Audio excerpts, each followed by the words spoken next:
क्योंकि लोगों का इंटरेस्ट होता है कि यूरोस कितने कमा सकता है बच्चा स्टूडेंट वीज़े पे जाके? जी, तो इसको आंसर करने के लिए हमें सबसे पहले समझनी पड़ेगी कि जर्मनी के अंदर एक लॉ है कि उन्होंने मिनिमम पे रेट सेट किया हुआ है। पीआर हो गई है कि उन्होंने बोला है कि आप अपनी जैसी डिग्री ख़त्म करें, तो आप हमारे पास ही ब्लू कार्ड पे परमानेंट हो जाएँगे। वॉव! ईयू ब्लू कार्ड पे परमानेंट हो जी। जाएँगे, क्या बात है भाई। तरह के अभी हमारे मुल्क के हालात चल रहे हैं, तो इस वक़्त तो अगर आपको कोई भी ऑप्शन मिल जाए बाहर निकलने का, तो उसे अवेल कर लेना चाहिए। हुँ, और क्योंकि इस हाउस बिल्डिंग वाले ऑप्शन में आपके फाइनेंसेस इतने ज़्यादा इन्वॉल्व नहीं हो रहे, सिर्फ़ आपकी मेहनत है कि आपको लैंग्वेज पहले से करके जानी पड़ेगी। हुँ। तो मेरा नहीं ख़्याल कि इसमें अगर किसी के पास फाइनेंसेस नहीं है, तो वो इतना सोच के अपना टाइम ज़ाया कर रहा है। I think they should go for this option. Field की एक कंपनी में as a software engineer job भी कर रहा हूँ, तो अरे वाह! और विदिन योर डिग्री अभी डिग्री हले डिग्री खत्म भी मेरी नहीं हुई? ख़त्म नहीं।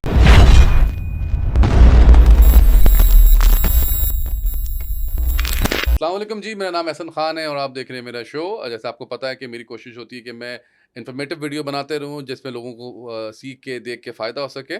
तो I often invite young and talented people from around the globe. आज जो मैंने इनवाइट किया है हुनैन आरिफ को किया है। He is a very young and talented person जो कि अभी माशाल्लाह जर्मनी में हैं, स्टूडेंट वीज़े पे। आइए उनसे बात करते हैं। कैसे हैं? अस्सलाम वालेकुम। ठीक-ठाक हैं आप? खैरियत से हैं? अच्छा जी। आई होप कि मेरा मोबाइल माइक जो है डिस्टर्ब नहीं हुआ हो। ये बताइए कि हुनैन राइट? जी। हुनैन ये जर्मनी कब गए आप और कब जाना हुआ जर्मनी आपका? जी।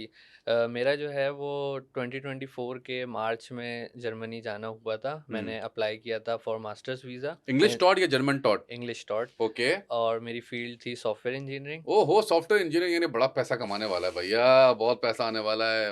जी, हाँ। इससे पहले मैंने बैचलर्स किया था यहाँ कराची में फ़ास्ट यूनिवर्सिटी से। बड़ा टैलेंटेड बच्चे, वेरी गुड माशाल्लाह। हाँ, और जो है मेरी समर इनटेक था जो स्टार्ट हो रहा था अप्रैल से, और हाँ। मैंने मूव किया था जर्मनी 16th ऑफ मार्च 2024 में। माशाल्लाह। तो ये अब आपको तो बड़ा सबसे ज़्यादा लोग आपसे यही पूछते होंगे जो कि पाकिस्तान कराची में है कि सर आप कितने पैसे कमाते हैं, यूरोज़ कितने कमाते हैं? और हम थंबनेल भी हमने ये लगाया हुआ है कि कितना क्योंकि लोगों को इंटरेस्ट होता है कि यूरोज़ कितने कमा सकता है बच्चा स्टूडेंट वीज़े पे जाके?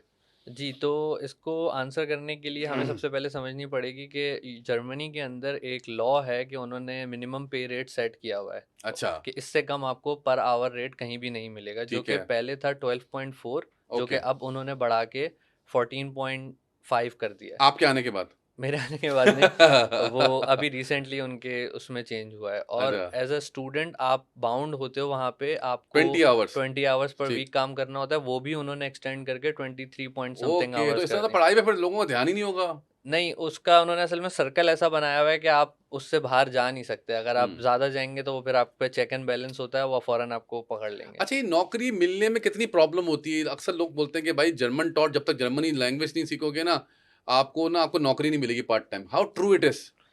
देखिए, मैं अगर अपना सिनेरियो बताऊँ तो स्टार्ट में मैंने ऑड जॉब भी की है वहाँ पे, हाँ। अपने फाइनेंसेस को मीट करने के लिए। वाह, और वाह, वाह, वाह! अभी जो है मैं अपनी फ़ील्ड की एक कंपनी में as a software engineer job भी कर रहा हूँ। तो अरे वाह! और विदिन योर डिग्री अभी डिग्री हले डिग्री खत्म भी मेरी नहीं हुई? ख़त्म नहीं हुई है। अरे यार क्या बात है! ये बहुत बड़ी बात कर रहे हैं। ये कह रहे हैं कि अभी इनकी क्योंकि ज़ाहिर है मुझे थोड़ा पता है इस बारे में कि आप अगर अपनी डिग्री से पहले अपनी ही फ़ील्ड में नौकरी करने लगे हैं, तो ये बहुत बड़ी बात है। जी। तो आपने क्या कैसा कारनामा कैसा अंजाम हुआ आपका ये वाला? कारनामा बस ऐसे अंजाम हुआ कि पहले तो क्योंकि फाइनेंसेस मीट करने थे, तो ऑड जॉब वहाँ पे कंपैरेटिवली जल्दी लग वो जाती है। ज़रूरी है सीखने के लिए जी, ज़िंदगी को। तो उसमें मैंने एक रेस्टोरेंट में as a odd job start की थी। और जब हाँ। मेरी ऑड जॉब चल रही थी, उसके पैरेलल जो है मैं अपनी फील्ड रिलेटेड जॉब में सीवी बना के उसको टेलर करके जॉब डिस्क्रिप्शन के हिसाब से अलग-अलग जॉब्स पे अप्लाई करता था। तो हुँ, मुझे कॉल आई एक जगह से, वहाँ हुँ। पे मेरे 5 इंटरव्यूज़ हुए, 5 राउंड्स हुए। वाह! उसके बाद जाके जो है वो मेरी वहाँ पे जॉब फाइनल हुई, और अल्हम्दुलिल्लाह माशाल्लाह वहाँ पे अब इतनी अच्छी मेरी पीआर हो गई है कि उन्होंने बोला है कि आप अपनी जैसी डिग्री ख़त्म करें, तो आप हमारे पास ही ब्लू कार्ड पे परमानेंट हो जाएँगे। वॉव! ईयू ब्लू कार्ड पे परमानेंट हो जी। जाएँगे, क्या बात है भाई। और मुझे ये बताइए आप कि कितना ज़रूरी है सोशली तो डिस्कनेक्टेड होंगे क्योंकि जर्मन लैंग्वेज आपने बताया था कि आपको नहीं आती जी, अभी। नहीं तो आती। सोशली तो डिस्कनेक्टेड होंगे ज़ाहिर है लोगों से। जी, ज़ाहिर है अगर आप किसी मुल्क में मूव इन करते हैं, तो हुँ, आपको अगर उनकी मदर टंग नहीं आती, तो जी। आप बस स्टॉप पे हैं, ग्रोसरी करने जाएँगे, वहाँ के किसी भी लोकल से तो बात कितने करेंगे। मसले होते हैं उसमें? वहाँ पे काफ़ी इश्यूज़ होते हैं, लेकिन ऐसा मैं नहीं कहूँगा क्योंकि मुझे खुद वहाँ पे रहते हुए डेढ़ 2 साल होने वाले हैं। सही, तो ऐसा नहीं हुआ कि कहीं पे मैं ऐसा फँसा हूँ कि मेरा कोई काम निकल ना सका हो। ठीक है। इवेंचुअली सारी चीज़ों के लूप अराउंड होते हैं। और जर्मनी में एक अच्छी बात ये है कि इनकी जो ओल्ड जनरेशन थी वो काफ़ी स्ट्रिक्ट थी अपने नॉर्म्स और रूल्स को लेके कि हम नहीं सीखेंगे अब वो इंग्लिश फ़ारिग हो लैंग्वेज। गई सारी। लेकिन अब जो उनकी नई जनरेशन आ रही है हुँ, वो इस चीज़ के लिए काफ़ी ओपन है। कि अगर आप आप अंग्रेज़ी उनसे में बात कर लें। अंग्रेज़ी में बात ये कर लें। बहुत अच्छी बात है क्योंकि मैं 15-20 साल पहले जब मुझे पता था, उस वक़्त तो बड़ी सख्ती थी जर्मनी जी, में जर्मन लैंग्वेज को लेते जी। हुए। लेकिन आप कह रहे हैं कि अब जो उनकी नई जनरेशन आ रही जब है आप वो छोटे काफ़ी हुआ करते ओपन। थे, जब की बात बता रहा हूँ आपको, तो उस जी, वक़्त तो बड़ी सख्ती थी। अभी आप कह रहे हैं कि नरमी हो गई है इस हवाले से, राइट? जी। और जैसे हमारे यहाँ एक चीज़ होती है कि अगर हम लोग उर्दू में बात कर रहे हैं और कोई गलत लफ्ज़ बोल देते तो हमारा मज़ाक उड़ता है। यहाँ वो ये हुँ। चीज़ वहाँ पे बिल्कुल भी नहीं है। वो अच्छा, एनकरेज करते हैं एनकरेज करते कि हैं आप आपको। अगर भले गलत लैंग्वेज भी उनके सामने बोल रहे हैं तो सही, उसका मज़ाक नहीं उड़ाया जाता सही, और वो समझ लेते हैं। तो ठीक है, लैंग्वेज का मैं कहूँगा कि ऑब्वियस सी बात है, अगर आप सीख के आएँगे तो आपको कहीं न कहीं प्लस पॉइंट ज़रूर देगी। ठीक है। लेकिन ऐसा नहीं है कि आपका गुज़ारा नहीं हो सकता यानी लैंग्वेज कि के वो जो बगैर। सॉफ्टवेयर इंजीनियर आप वैसे सॉफ्टवेयर आप क्या डिज़ाइनिंग साइड पे हैं? किस साइड पे हैं सॉफ्टवेयर की मतलब क्या एप्लीकेशन साइड पे हैं? नहीं, मैं वेब ऐप डेवलपमेंट और उसकी जो क्लाउड क्लाउड वाली साइड अच्छा होती है। लेकिन ये जो क्लाउड का सिलसिला है या वेब डेवलपमेंट का सिलसिला है, ये तो एआई से बड़ा एफिलिएट मतलब काफ़ी कनेक्टेड है और लोग ये कह रहे हैं कि ये सारी जॉबें खा जाएगा जो एआई आ रहा है। तो how afraid you are for that? नहीं, मुझे इससे कोई डर नहीं है क्योंकि मसला ये होता है कि जो लोग सॉफ्टवेयर इंजीनियर और डॉक्टर ऐसे हैं जिनको टाइम टू टाइम अपने आप को मार्केट के साथ अपडेट रहना है। जैसे डॉक्टर के लिए नई-नई बीमारीज़ आ रही हैं, नई-नई जी, जी, जी। दवाइयाँ आ रही हैं, मेडिसिन्स आ रही हैं। जी, तो इसी तरह सेम सॉफ्टवेयर इंजीनियरिंग के अगर आपने वही पुराने तौर तरीकों पे रहे, आपने अब मार्केट के साथ अपने आप को अपडेट नहीं किया, ठीक तो है, आप फिर पीछे रह जाएँगे, तब आपको डर होना चाहिए। ठीक। लेकिन ये एआई के टूल्स को अगर आप इस तरह लेते हैं कि मैं 10 घंटे खुद मैनुअल काम कर रहा था और अब वो एआई का टूल यूज़ करके वो काम मेरे लिए 2 घंटे में हो रहा है और मैं उससे अपने आप को फ़ैमिलियर रखूँ, हुँ। तो यही टूल जो है वो आपकी प्रोडक्टिविटी बढ़ा देते हैं। ठीक। अच्छा, ये बताइए मुझे कि आपको क्या लगता है कि ये सिर्फ़ सॉफ्टवेयर इंजीनियर के लिए हेवन कहा जाता है जर्मनी को? क्या बाकी फ़ील्ड जैसे फाइनेंस है या फिर इंजीनियरिंग फ़ील्ड है या और फ़ील्ड्स जो हैं, क्या उनके लिए भी उतना ही बेनिफिशियरी जैसे आपको क्योंकि मैंने तो बहुत सारी स्टोरीज़ सुनी है जिसमें लोग वहाँ पर रुके भी और जब तक उनको जर्मन लैंग्वेज नहीं आई तो उन्होंने नौकरी हासिल नहीं करी। मैंने ये सुना था कि सिर्फ़ सॉफ्टवेयर इंजीनियरिंग ऐसी फ़ील्ड है जो कि लैंग्वेज की इसको ज़रूरत नहीं है, ये खुद एक बड़ा कमांड जी। Is that true? जी, काफ़ी हद तक ये बात सही है क्योंकि जो कोडिंग होती है आपकी खुद एक वो लैंग्वेज है। खुद एक लैंग्वेज है तो उसके लिए आपको वो नहीं होती। लेकिन ऑब्वियस सी बात है, अगर आप हुँ, कोई ऐसे रोल के लिए अप्लाई कर रहे हैं जो जैसे सेल्स का रोल है जिसमें आपने कस्टमर से कॉन्टैक्ट करना है, हुँ, तो उसके लिए फिर आपको ऑब्वियसली लैंग्वेज आनी चाहिए। सही। और फाइनेंस के जिस तरह की बात करेंगे तो जॉब अपॉर्च्युनिटीज़ तो बहुत हैं हुँ, और मेरे काफ़ी जानने वाले हैं जो फाइनेंस में भी हैं, जो फुल टाइम जॉब भी कर रहे हैं ब्लू कार्ड पे भी और उनको भी जर्मन नहीं आती। माय ल गॉड! लेकिन लेकिन ब्लू कार्ड के लिए तो लाज़मी है ना अच्छा पीआर के लिए लाज़मी है कि 21 महीने बाद आपको जब B1 आनी बी1 चाहिए। तो जी, वो तो आप फिर वहाँ पीआर तो लेंगे। जी, इंशाल्लाह, अच्छा पीआर के बाद नेशनैलिटी लेंगे? इंशाल्लाह। यानी पाकिस्तानी की नेशनैलिटी आप वो कर देंगे, सबमिट कर देंगे? नहीं, अभी जर्मनी ने रिसेंटली डुअल नेशनैलिटी अलाउ कर दी है। अलाउ कर दी है? तो अब आप दोनों पाकिस्तान की भी रख अच्छा ये सकते हैं कब और से हुआ? हाँ, ये अभी रिसेंटली ही हुआ है मेरे ख़्याल से पिछले साल के एंड में। और अगर ऐसा नहीं होता वो बोलते हैं कि नहीं पाकिस्तानी नेशनैलिटी को तुम सबमिट करो फिर क्या करेंगे आप? फिर कर देंगे सबमिट। यानी कि कोई इतनी बड़े मसले वाली बात है जी, नहीं। तो वहाँ पर मैंने सुना है कि यहाँ पर जो यूनिवर्सिटी में कॉन्सन्ट्रेट करना बड़ा प्रॉब्लम होती है जब पढ़ाई में क्योंकि वहाँ पर बहुत सारी फीमेल्स हैं, वो भी डिस्ट्रैक्ट करती रहती हैं और दूसरे अट्रैक्शन है, वो भी डिस्ट्रैक्ट करते रहते हैं। ज़ाहिर है आप इतने खुल के तो नहीं बता सकते ये बात, लेकिन फिर भी थोड़े दबे लफ्ज़ों में बताइए कि क्या मसले-मसाइल आपको हुए थे?